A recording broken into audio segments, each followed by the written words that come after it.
Okay guys, if you've got this problem on your washing machine, faulty door handle, stick around and watch. I'll show you how to fix it.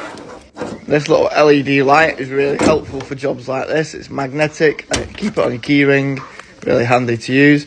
You're going to have to open this from the back on this type of machine because the handle is broken. Once you've got the handle open, you can take the door off, disassemble the door, take all the screws out, and we can get to the broken part, which in this case was the plastic handle, and we changed the handle, the spring and the latch on it. And then all you've got to do now is reassemble it all, test it, make sure it's working and it's locking properly.